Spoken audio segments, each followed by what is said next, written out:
Well, good evening, everybody. Welcome to our presentation on Skiddaw Forest and our exciting plans for the future for Skiddaw. And my name's Steve Trotter. I'm Chief Executive of Cumbria Wildlife Trust. And I'll introduce Joe Murphy in a moment. Our Head of Reserves are going to start the evening. And Helen Tullock, who's working behind the scenes on the software. Apologies, first of all, though. We did intend for David Harpley, our Director of Nature Recovery, to be with us this evening, but unfortunately he's got a bug, so he's not able to join us. I'm afraid he's in bed with a cold or flu or something. We look forward to talking through our plans for Skiddaw. Joe's going to talk first. I'll follow Joe, and then we'll have some time for questions later. So without further ado, shall I introduce Joe to start the evening? Good evening, Joe. Cheers, Steve. Thank you very much. Welcome, everybody. I hope you can hear me okay and see the slides. There's quite a lot to get through, so I'm going to whip through the slides reasonably quickly, but hopefully it's going to give you a flavour of what is, as it says on the tin, going to be England's highest nature reserve. Shed a little bit of light on the history, where it is, what's there already, and the kinds of things that we've got planned for it into the future. And like Steve said, he's going to pick up on some points at the end, and then we'll have some time for questions after that as well. So without further ado, this is where Skiddaw Forest is, and it's a funny piece of land. It's brilliant in a lakeland context because it's completely ring fenced from the surrounding fells, and it basically covers this great bowl in the centre of the northern fells behind the summit of Skiddaw, and at 1,200 hectares, so 12 square kilometres of ground, it is by far and away going to be our biggest nature reserve, and it increases our whole nature reserve holding by more than a third. So up until now we manage and have influence over about 3,500 hectares. So yeah, that puts it into some kind of context.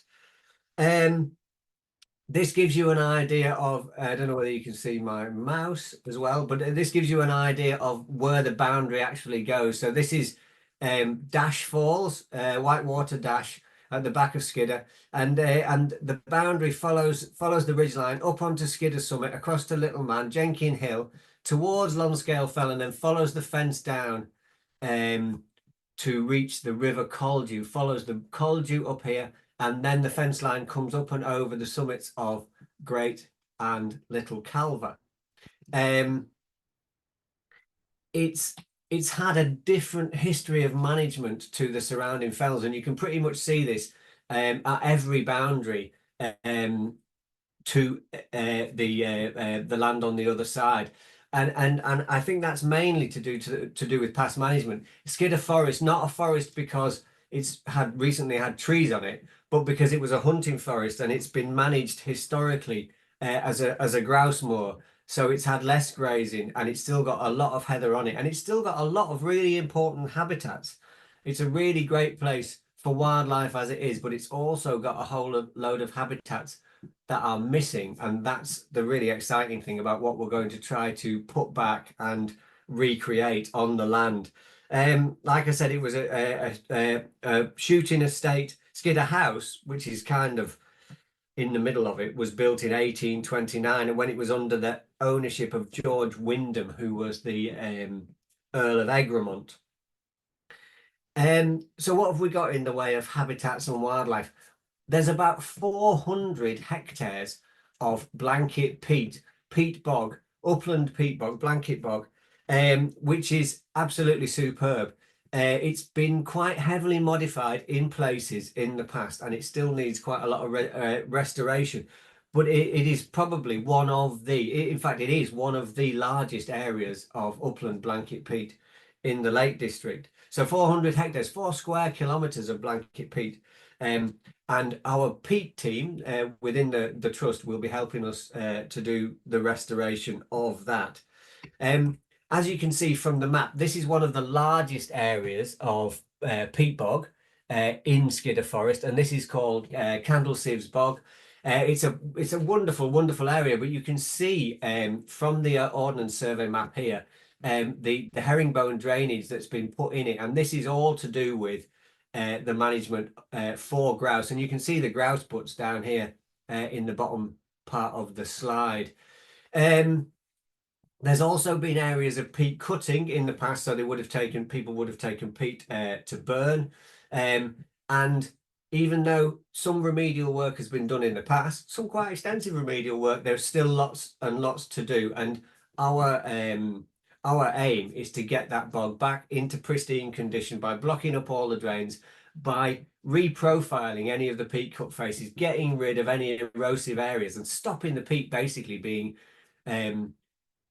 whizzed either down Dashbeck or down into the River Coldew. And I think this is very interesting. Just by the 468 here, you can see, well, one, you can see how high the ground is, 468 meters above sea level.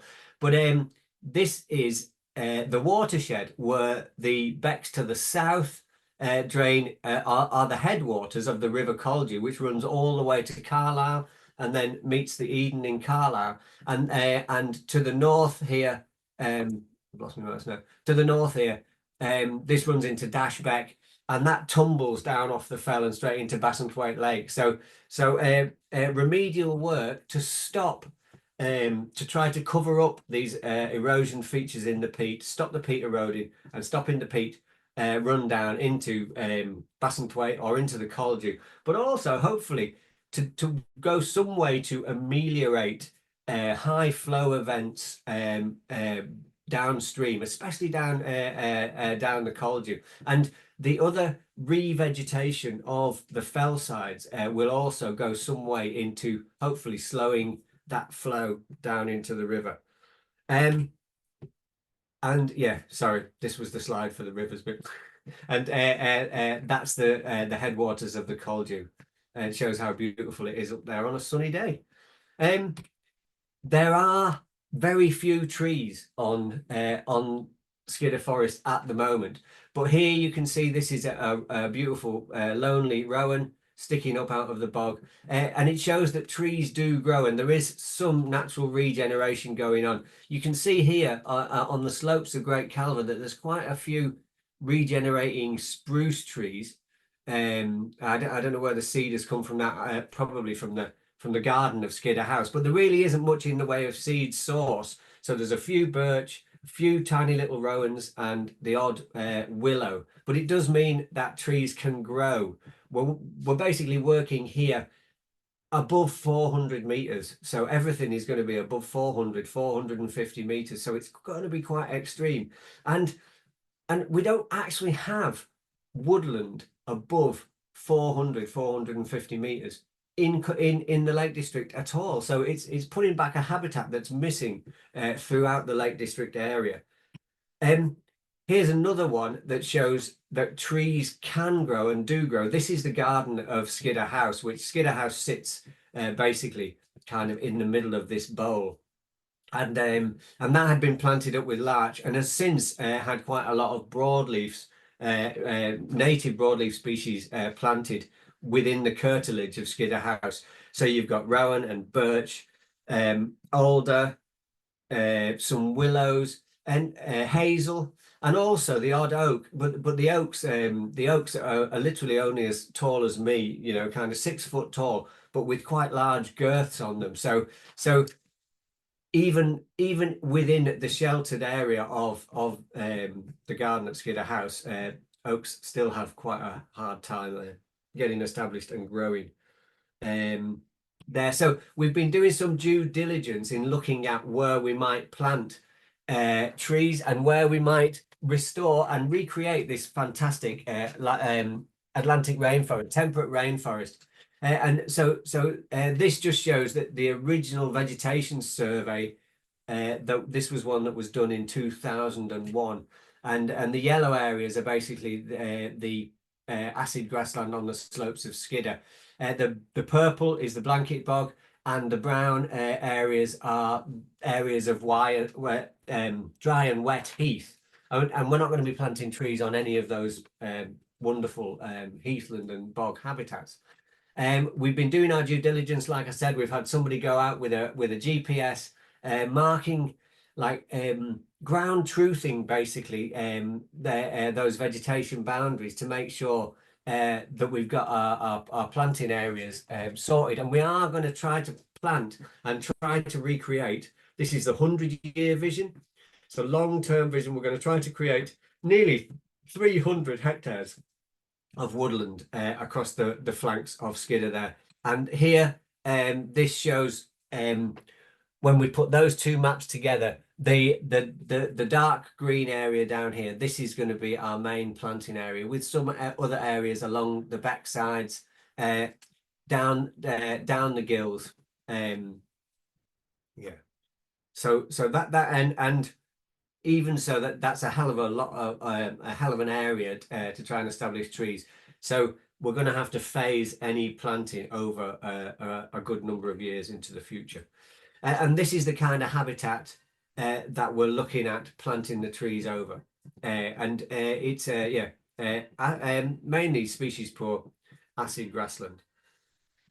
And this is what we're going to try to create. This was the kind of gnarliest picture that I could find of woodland, because you've got to imagine that this woodland in the future, even 20, 30, 40, 50 years from now, is going to be very diminutive. It's not going to be anything like high forest. And this actually is a picture of oak woodland. And again, we might really only realistically get oaks to establish in the very bottom and in the very sheltered areas, or they'll be very dwarf. So it's probably going to be more of this kind of thing: hazel, birch, rowan, willow, but hopefully dripping with the lichens and the mosses and the other epiphytes that you find within this Atlantic rainforest, and the ferns within this Atlantic rainforest habitat. And hopefully we're going to bring back in some of the woodland bird species. Even though we've got some great habitat there, some great bog and heathland, it's still very poor and very impoverished in terms of its bird species and the number of bird species. You know, it's still mainly meadowpipits and skylarks. So hopefully we'll try to entice back some of these woodland species, and hopefully we'll get to hear warblers singing from the slopes on this new woodland at the back of Skiddaw. In not too long, when I did this talk on Tuesday night, somebody was saying that they'd been planting scrubland at about 450, 500 meters in the T-Bay area, and they got warblers coming back and singing and starting to nest within the first 5 to 10 years of their project, which is just brilliant. Which I'll be really pleased if we get that. And you never know, into the future, when we've got proper mature established forest, even though it's going to be diminutive forest, hopefully we'll get red squirrels back in there as well. The other habitats, like I said, there's a lot of great heathland, and one of the habitats that we want to try to recreate, because it's missing, and again it's missing throughout the Lake District, is the Montane scrub area. So what we want to do is to try to recreate functioning ecosystems all the way from woodland, Atlantic rainforest, temperate rainforest, whatever you want to call it, in the valley bottom, all the way up the hillsides, through the altitudinal tree line zone where the trees will no longer grow, or they just diminish down to a kind of montane scrub. So we're going to have to think long and hard about what species we feel are missing from this area. I'm hoping to get some peat cores done so that we can look at the pollen record and find out some of the species that were there in the past, and then hopefully be able to replant and put back those species so that we have that wonderful altitudinal zonation. And this is the kind of thing that we're going to be talking about once the trees will no longer grow, or you can see the trees are ridiculously small, and some of these other sub shrubs, hopefully, and these lichen heaths and this montane habitat that grows in Scotland, but it is literally completely missing throughout the Lake District. So so it's pioneering things. All of this, I have to say, and caveat the whole thing, all of this isn't going to be easy. In fact, it's just going to be ridiculously hard. And especially to try to establish trees in an area that hasn't had trees on for so long, on probably quite impoverished soils. So you're going to have to bear with us, and it might take quite a while before we see the fruits of our labor. But I'm absolutely positive that we can do this, and we can put these missing habitats back. And hopefully, like I said, some of the species will come back on their own.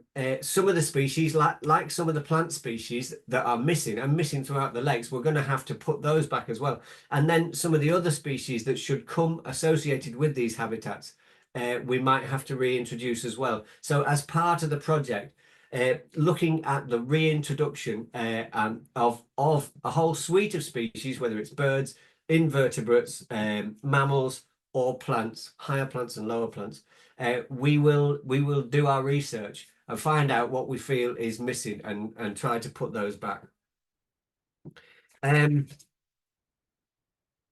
One of the things I think that people worry about is access. And what I'd really like to say is that rather than access being restricted, we're actually securing access. We're securing access for everybody forever. So us taking it over as a nature reserve has no implications to the access. All the public rights of way are still there. It's still going to be open access.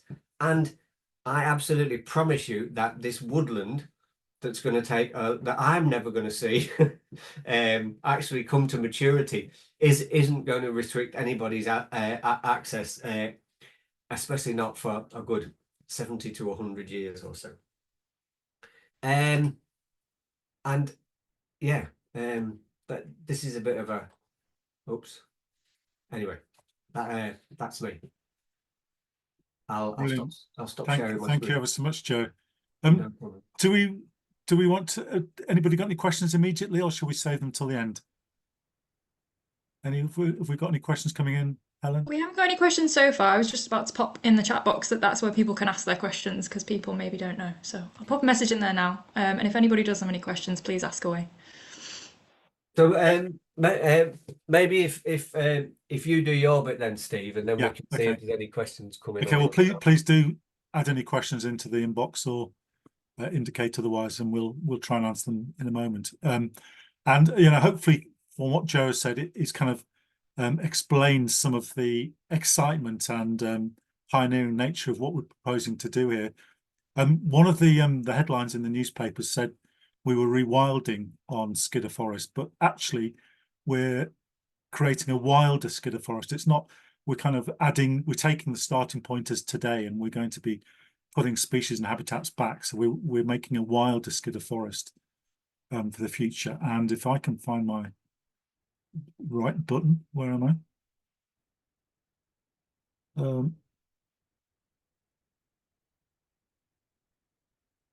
I don't have a show. Oh, so do. Here we go.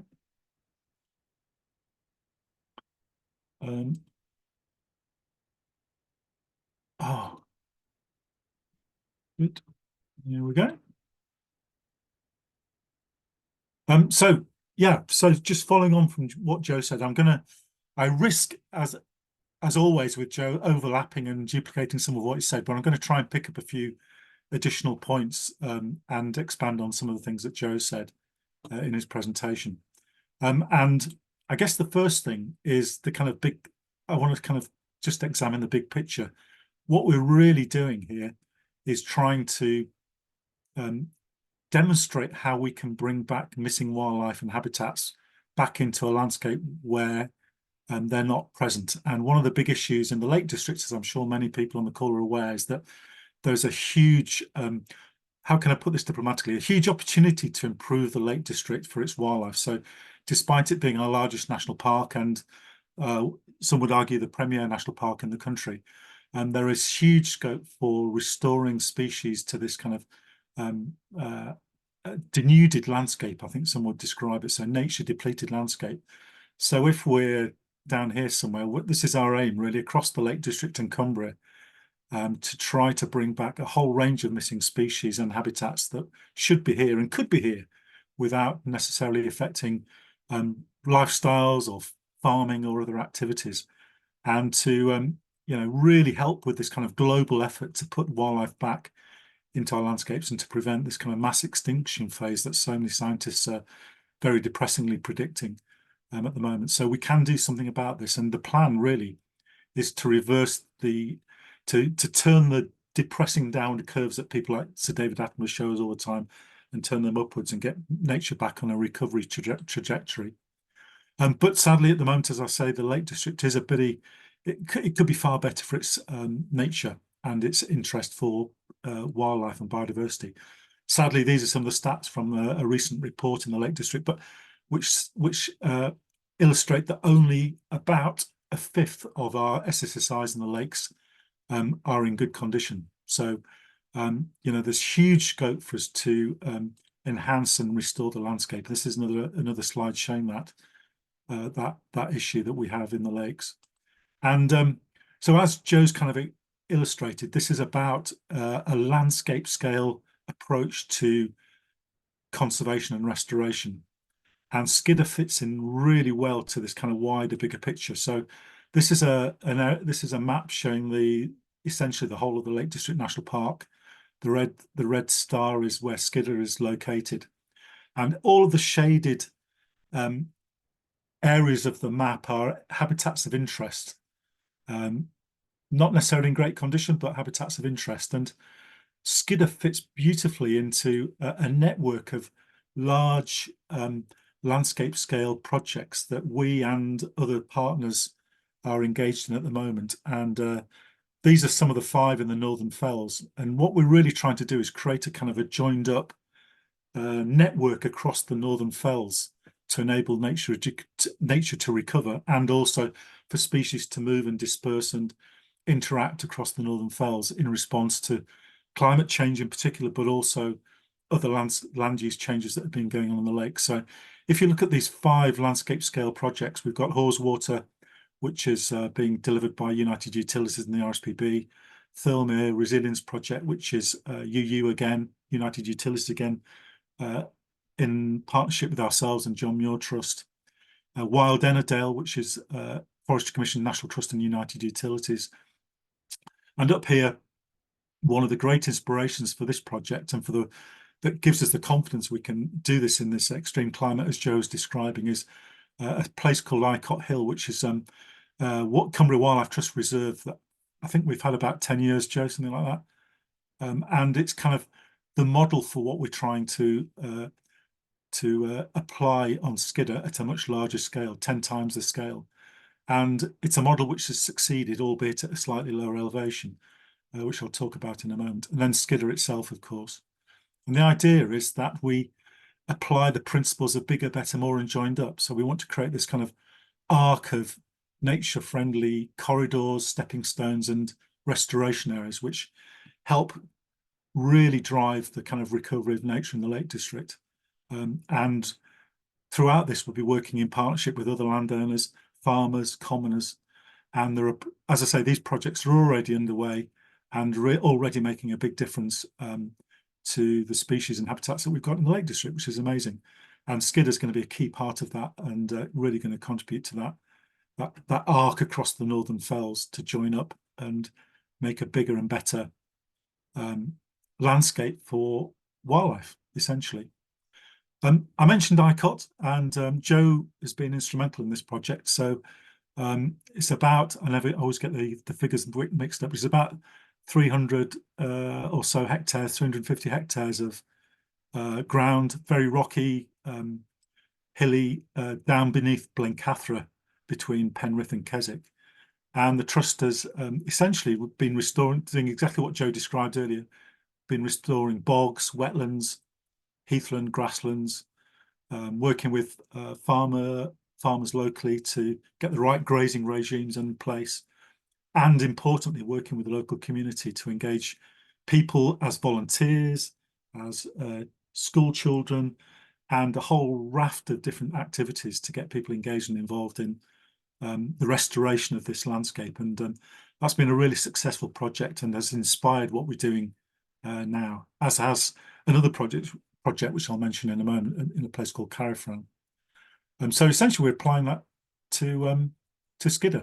And what's really different and special for us is that this is our first kind of blended. This is a rather fashionable term, but blended green finance, which you'll hear the government talking about a great deal at the moment. It's about how do we bring additional funding to restore nature, and the Skiddaw project is part of a wider national programme in partnership with Aviva and the National Trust, which is essentially Aviva are investing £100 million in nature over the next 100 years or so, and temperate rainforests, the recreation of temperate rainforest, which is one of our most threatened habitats, is a key part of that. And about a £30 million investment from Aviva is going to restore temperate rainforests across the UK, across the western fringes of the UK. And so this is really exciting for us, because these temperate rainforests are really special places for wildlife, as Joe mentioned. They're only found in very wet, humid places with heavy rainfall. So they're only found on the western fringes of the UK in these dark green areas on the left of the slide here. And as you can see, the Lake District is smack bang in the middle of one of the core areas for these temperate rainforests. And sadly, they're now down to only 1% of their original extent. And that's true in the lakes as well. So they're just fragments remaining. You may have seen on Countryfile a few weeks ago that the temperate rainforests in Borrowdale, which are very famous, places like Johnny's Wood, have just been designated a National Nature Reserve, but they are only fragments. So we're making a major contribution through the Skiddaw project to putting more of these back into the landscape. You can see a closer view on the map on the right-hand side of the picture with Skiddaw marked. So there's dark colours, the dark purple, dark blue, and the light blue are core areas for this heavy rainfall. It's an oceanic climate envelope where you just get the conditions are so damp that you get the growth of these fantastic tree woodlands dripping in mosses and lichens. And when you get into them, the existing ones in the Lake District, albeit at slightly lower altitude than Skiddaw, kind of look like this. So everything's covered in moss. The trees have got mossy socks. And again, this is a picture of one in Dartmoor at Wisman's Wood. But you kind of get the picture that you get all these epiphytic species growing on the trees, and it's really great for unusual mosses, lichens, and invertebrates. So that's the really exciting part of this project. That we're not going to live to see it. Sadly, I'm definitely not going to live to see it. Whether Joe and Helen do, I don't know. But hopefully there'll be people will appreciate and benefit from the programme that we're about to embark on in the future and over the next 100 years or so. And as Joe mentioned, it's really important to get across the fact that this isn't all about trees and woodland. This is kind of essentially the same map Joe showed earlier. The green is potential areas for temperate rainforest restoration, but the pinky brown areas are the huge extensive areas of blanket peat. And that's the other really important part of this project for us, as Joe mentioned. And I just want to emphasise that the peatlands are going to be even better for wildlife. They're a fantastic reserve of carbon. Our expert peatland team have estimated there's millions of tonnes of carbon sat beneath the surface, which is slowly eroding and respiring and putting carbon back into the atmosphere. So restoring and re-wetting these peatlands is going to be a key challenge for us and key task. And again, this is another aerial shot looking down the River Caldew towards Carlisle. And as Joe mentioned, it's going to involve essentially re-wetting the peatland and making it wet again, so that the oxygen levels are very low, and the activity of bacteria and fungi are suspended and put into suspension, so that the carbon is fixed in situ.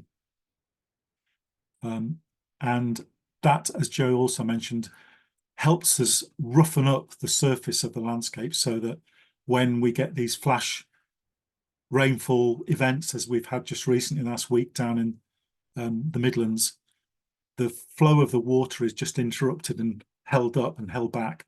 The peat bogs themselves are quite spongy, but obviously once they're full, the water will just flow off them anyway. So roughing up the surface by restoring it and slowing the flow we've got very good evidence to show that it has an impact on the flood, on attenuating the flood peaks downstream. So we may not stop the floods, but hopefully we're going to have an impact in reducing them in future. And as Joe mentioned, there's some really exciting opportunities here for us to do some interesting work with bringing more flowers and diversity and invertebrates back to some of the grasslands on the site. This is Skiddaw House here in the middle of the shot, and you can see that this is a lodge that was built in the 1820s, 30s as a shooting lodge for the grouse moor. But in latter years, it was also the home of a shepherd until the 1950s. And clearly in Victorian times, they've made attempts to try and improve the ground here in these enclosed walls to presumably provide food for the sheep in winter, and gives them lower grazing. So we have a big opportunity to really diversify these grassland swards and create Northern Dales grassland up here at this altitude. Higher up, we'll be looking at trying to replicate an appropriate type of grassland for the lakes, but more akin to an alpine meadow pasture with lots of species and acid grass and living species. So our pollinator team, grassland team, are really excited as well about the prospects of doing some innovative projects to bring back more diversity to the upland mountainous landscape of the lakes, with the intention of showing how others perhaps around the Lake District could do a similar thing. And these are some of the species that we might be looking at. And the idea is that many of these species are present already in the lakes, but they're all sat on crags, kind of escaping the historic grazing pressure. So we want to tempt them down off the crags and back into the grassland. And focus on species like this is my favourite bumblebee, the bilberry bumblebee, or mountain bumblebee, which we think is still present, but only at very low numbers. So there's a whole range of species like this in the broken-belted bumblebee, for example, which are now very rare and uncommon, that we want to help and restore their abundance. So just very quickly, that's kind of a quick scan of some of the work, and to build on what Joe said. We've had already a number of queries, and I just wanted to kind of address some of those queries from members of the public, just to kind of clarify some of the key points that we're very conscious and aware of. The first is about trees, and we just want to really emphasize that we're not talking about plantations here. This is one of the existing, this is over near Brothers Water. This is one of the existing temperate rainforests in the Lake District, as you can see, getting quite high. Following on from what Joe was saying, actually the tree line in the British Isles is way above the highest peak of Ben Nevis. So we're way below the tree line everywhere in the Lake District. And this is the style, this is the look of the kind of woodland we're trying to create. We're not talking about Sitka spruce plantations. We're not talking about tree tubes. We're not talking about ranks of straight lines. This is about encouraging probably between 25 and 30 different native broadleaf species of tree that should be here, and we know are here because they're in and around the area, but just at very low levels. So it's completely the opposite of this kind of plantation. So we're talking about native species and native woodland. Second question we have is, what about sheep? What about livestock? Now, it's important to say from the beginning that there hasn't been grazing on Skiddaw Forest for probably 20 years or so. And as our restoration work progresses, we actually are very keen to work with local farmers and commoners to put livestock back and graze it again, as we've done at Icot Hill. So we've got to do it in a careful and sensitive way, and we need to work very closely with local farmers. But actually, places like Skiddaw, all of our landscapes actually need grazing and need livestock. We've just got to manage it carefully and make sure that it's compatible and consistent with the aim of bringing up trees. And we're absolutely convinced that can happen. And it's definitely possibility. So the short and medium and long-term vision is that we do also produce food and work with farmers, so that this is not, you know, we're really keen to work in partnership, as we've done at ICOT, and prove very successfully that you can have both nature and farming and nature-friendly farming. So that's a really important one for us. Quite how and when, we're not quite sure, because we're just getting our heads around exactly what's happening on Skiddaw at the moment, and we'll develop those plans as soon as we can. The next really important thing is that we're really conscious of the really important cultural and historic heritage that we're looking after and will be responsible for. So, you know, we seriously respect the archaeology, the social culture, and the heritage that we'll be looking after in future. And that's really important in a place like the lakes, as is, as Joe said, the access and the relative wilderness experience that people have here. So we're going to be emphasising the long walk in or ride in if you're on a bike or a horse. You know, this is really special landscape, so nothing's going to change in terms of access. We're going to try to do everything we can to not undermine the relative wilderness feel and the quietness of this special place.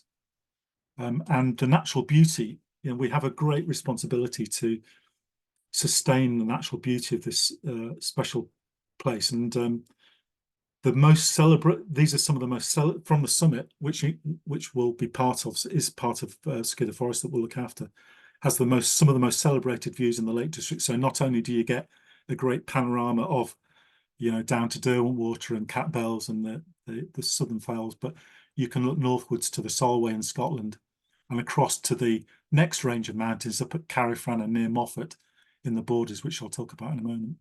So safeguarding the landscape and the landscape aesthetics is really important for us. You know, so we're going to minimise human furniture and interference and development as much as we possibly can. So there's going to be no new fences. We do have a boundary fence, 14-kilometre boundary fence, so we will have to maintain that because our neighbours expect that, and we have to do that for management purposes. But no new fences for the trees, no tree guards. We may need little vole guards, but that's about all in terms of the plans. And Wainwright described Skiddaw Forest as being, well, I'll leave you to read that, but really evocative phrase, you know, wild, desolate and bare, and more reminiscent of a Scottish glen. And one of our key bits of inspiration for this project has been a project called the Carriffran Wildwood Project, which has been run by the Borders Forest Trust up near Moffat. So this is the next range of hills about 30 miles north of Skiddaw and the lakes. And they've transformed a very similar location in the Borders over the last 24 years. And I'll just show you a sequence of slides which illustrates the change that's taken place in this landscape. And it's a community project involving planting and a whole range of different activities by the local community. And this is 2000 when they acquired the site. And this is how they've been developing the wildwood there. And it's absolutely amazing and a wonderful place. And we've been on several visits there and been totally inspired by what they've done. So this is a major reason why we've had the confidence that this is going to really work effectively and be a major benefit to the landscape and the natural beauty of the lakes. If you go there, you can't tell most of this is artificial and it hasn't been there for centuries. It's absolutely astonishing. So well done, the Borders Forest Trust. In terms of next steps, we're obviously, you know, need to complete the purchase, and the team is getting organised, putting the team together and starting to apply for grants for peat restoration and tree planting. So there's a lot of work going on behind the scenes, but I just wanted to say that we're incredibly grateful and thankful for everybody that's contributed to the appeal. So at the moment, we've bought 83% of the site, and we need to raise £1.25 million within the next 2 years to complete the purchase. And we've been absolutely humbled and bowled over by the response from the public. So in the last 10 days, 15 days, we've received about £950,000 worth of donations towards this target of 1.25 million. So we're 76% of the way towards reaching the target. And what's just really humbling and inspiring is that over 5,600 individuals have donated to our appeal. And we've had the most amazing comments and been totally overwhelmed by the support. So a massive thank you to everybody. I'm sure many of you on the call have contributed to the program, to the appeal. It's we're incredibly grateful, and it's just really inspiring to know that so many people are wanting to make this transformational change in the northern part of the Lake District Fells. So thank you ever so much, and I'll leave you with a kind of an artist's impression of how it might look in a few decades' time. And at that point, I can pause and we can ask if there are any questions or comments from everybody. Shall I stop sharing, Helen? You can leave that up if you like. It's a I'll nice leave it up. picture. Okay. Yeah, we've had plenty of questions. Thank you everybody Excellent. for contributing. We've had some questions along a similar theme, so what I've done is kind of amalgamate them into questions. So if you don't hear your exact question, hopefully you'll hear something fairly similar to it. Excellent. So if we start off with how did the opportunity to buy the land actually come about? And kind of a second part of that question, do we think that there will be any opportunities in future to expand the project in the same area in terms of other bits of land for sale, for example? Good question. Shall I go with this one, Joe, first? Yeah. Essentially, the process of acquiring it started 2.5–3 years ago. Yeah. So the purchase is from a local private landowner who put the skidder on the market 2–3 years ago, and it's been a very long process, marathon process. So we've obviously had to secure the funds and the confidence that we will be able to raise the money to buy the site. And as I mentioned before, we've already raised about £5 million mostly from Aviva, but also from several individual donations, which is incredibly generous, and some charitable trusts. So it's been a long process. Various points we weren't sure it's going to happen, but we've been very fortunate in being able to pursue it and make it happen. And the second part of the question, I wouldn't dare go to my trustees and board and propose something of a similar nature for a little while. But who knows? We don't know. There may be opportunities, but certainly we're very interested in a landscape scale approach. We'll certainly be keeping our eyes open. So, sorry, I was going to say, Steve, like we've just embarked on by far and away the biggest project that the trust has ever taken on, and we're now 2.5 weeks into it. So at the moment, our focus has got to be on what we've got and what we're going to do with this fabulous piece of land. But that's the proper answer. Thank you, Joe. Yeah. But I mean, we do see this, don't we, as a catalyst to hopefully influence and to help, and obviously in the future, you know, we're always looking for opportunities to do what's right in terms of the nature crisis and trying to reverse that. So we'd always look at opportunities, but we do have to kind of get our feet under the table with this one. And we will be focused on doing exactly that, as Joe says, for the time being. And the one other thing we've both forgot to mention was that this has been a truly unique opportunity. So first of all, it's important to observe that it's very unusual for these kind of bits of land to come up for sale in the Lake District. There hasn't been any for a very long time. And what's special here is that only 1/3 of of Skiddaw Forest is common land. So 2/3 of this is not let to a farmer, and it's not subject to common land. So it's very unusual in that sense. I think virtually every other mountain in the lakes is common. So we're going to work very, very closely with the commoner who's here, and Joe's already met him, and you know, we're going to strike up a really strong working relationship. But on the rest of the site, we have a lot of opportunities and flexibility, and we're going to be working, as I said before, with, you know, we plan to work with farmers very closely, but you know, we do have some flexibility about how we go about that, and which is unique in the Lake District. So even if remote possibility was that we were to acquire or be offered land surrounding Skiddaw Forest, it won't be quite the same opportunity. I don't know if you agree with that, Joe, or not. Yeah, absolutely. So, but thank you for the question. And kind of off the back of that, then, I wondered if you could just explain what common land is briefly, because I think some people might not know. And then also, there's been a few questions about how we intend to kind of control the grazing in terms of the grazing that's currently on the land, grazed by commoners, basically. Shall I take the first one, Joe, and you take the second bit? Yep.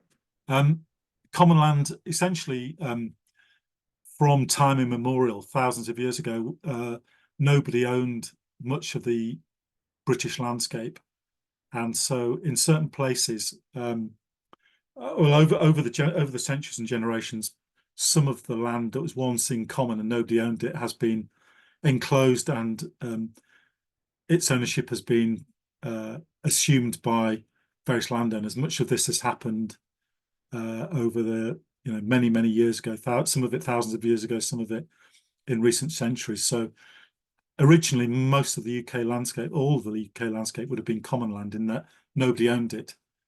And in many parts, remoter parts of the country, particularly in the north and the west, but in the south as well, places like the New Forest, although the land may have been owned by a landowner, local people have retained rights of common, as they're called, over that land. So typically in the Lake District, it's the right to graze sheep.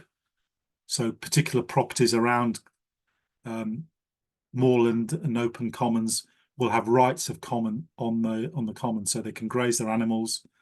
Sometimes they can dig turf and peat for fuel. Sometimes they can collect wood. Sometimes they have the right to graze pigs in the autumn. So it's a medieval traditional land use practice, which particularly in the 18th century, much of our landscape was enclosed by basically fencing and walling, and the rights of common were removed and taken away. So in a handful of places like the Lake District and as I say, the New Forest and other places, we still have large tracts of common land which local farmers and others still have rights over. So that's what a common is.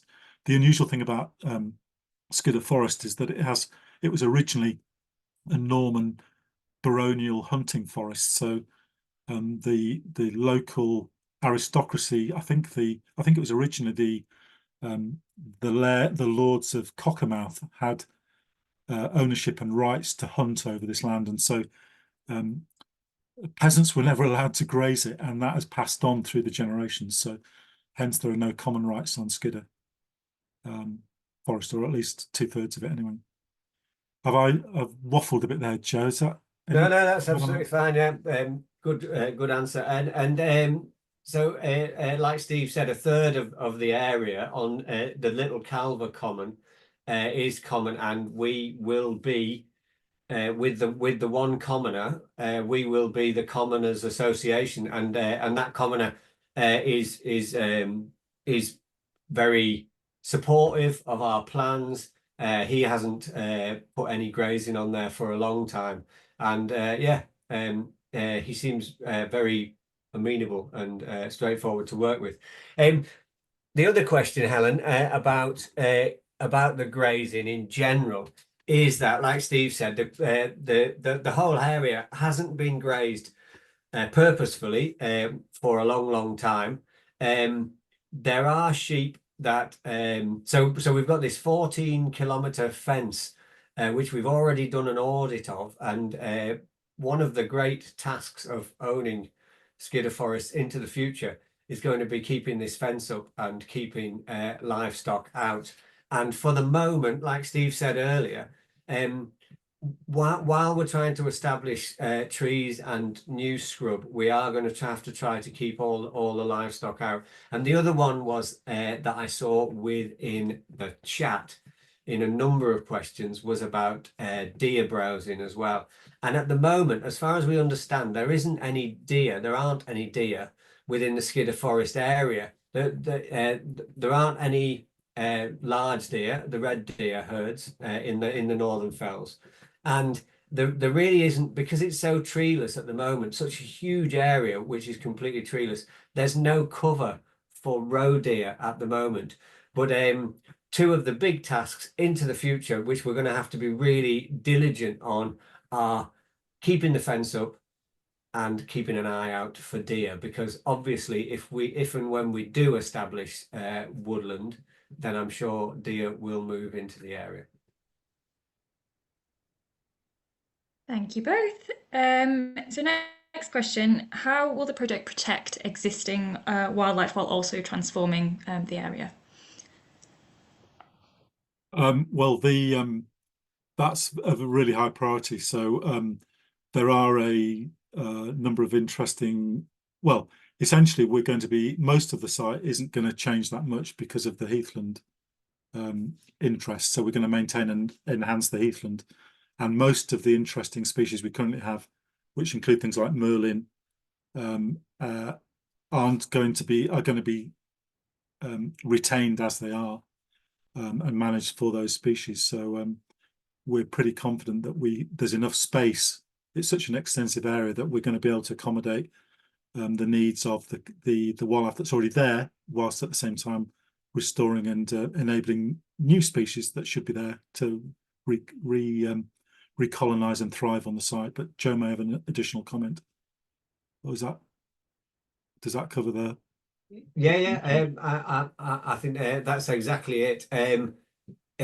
Hopefully we'll be enhancing and restoring where possible any of the existing habitats that are the really good quality habitats, like by getting rid of the spruce regeneration that's in those heathland areas, and also allowing some of the regeneration to come through within those heathland areas, so that we've got a beautiful heathland treed mosaic, hopefully on that whole side.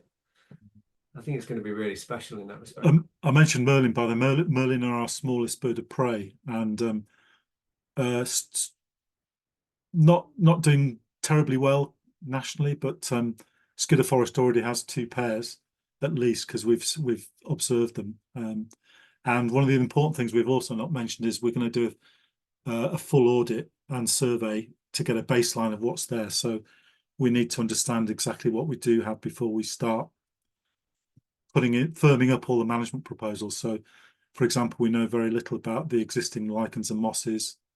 We've got a reasonably good handle on the botany and the plants, which is a limited diversity, and some good bird surveys, I think, Joe. So which show us again, that there's a lot of room and scope for improvement.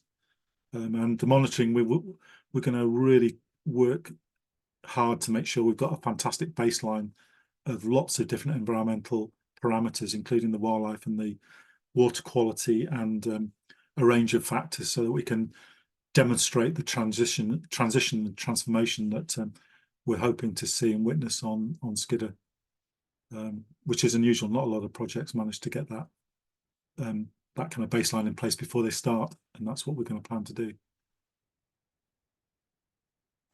Does that answer the question? I think so, yeah. A few people have asked about climate change, if we have any concerns around climate change affecting our plans for the area, and if we have any contingency plans if the effects of climate change kind of make what we plan to do less possible, for example. Really interesting question, and it's there's no doubt climate change is going to have a big impact. We know that already species are moving northwards and upwards in the UK in response to warming, and that's going to continue, if not accelerate. So I think we can expect to see, once we've managed to kind of do the major restoration and habitat works, we just have to wait and see what happens with making the habitats more resilient, and then we'll be stepping back and seeing how species adapt. I expect we'll see some more lowland species and southerly species starting to appear on Skiddaw, perhaps losing some of the more northerly and cold living species, and there's probably not much we can do about that, because as I mentioned earlier, the next highest bit of ground is up in the borders. So it's going to be difficult to see how species can skip and manage to get across that gap and escape northwards. So sadly, we are, we do have to prepare ourselves that there may be alpine species in the top of Skiddaw Forest that may not have a great future, but getting the habitats into better condition and making them more resilient gives them a better chance.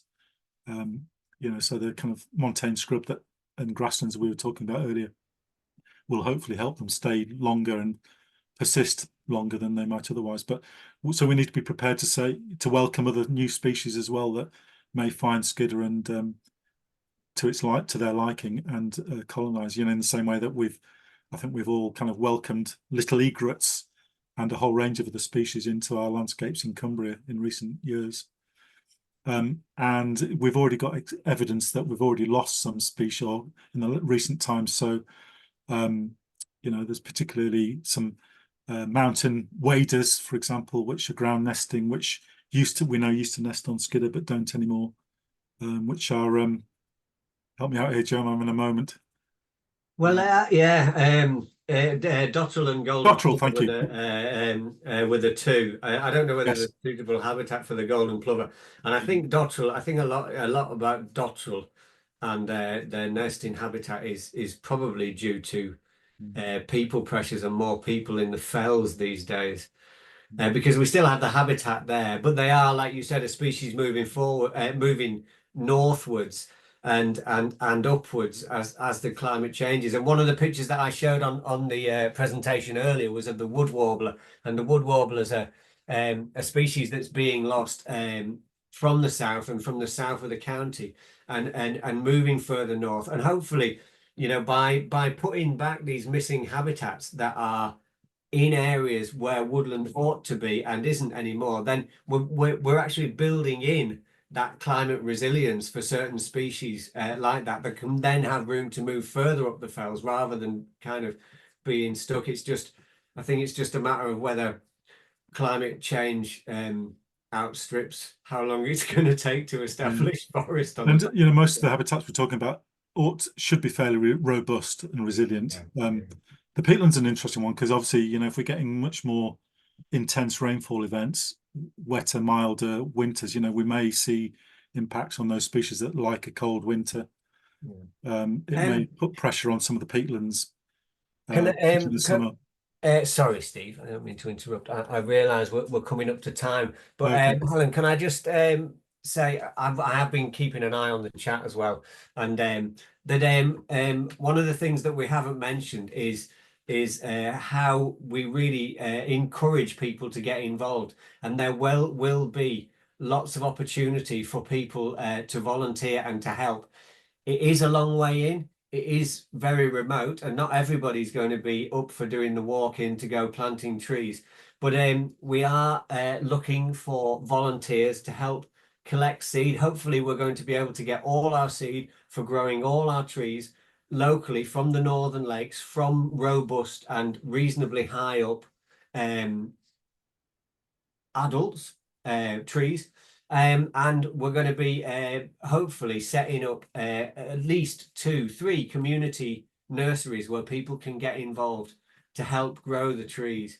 So we're going to be in the future, and if you keep an eye on the website and on the news, or you sign up for the e-newsletter that's going to be coming out reasonably regularly, then you'll be able to see the volunteer opportunities, because we are going to be asking people to collect seed, we are going to be asking people to help us grow trees, and we are going to be, like I said, setting up these community nurseries, hopefully one as close as we can to the site as well. So there is lots of opportunity for people to get involved, and there will be lots and lots more as we kind of find our feet. Okay, brilliant. Thank you, Joe. Okay, wonderful.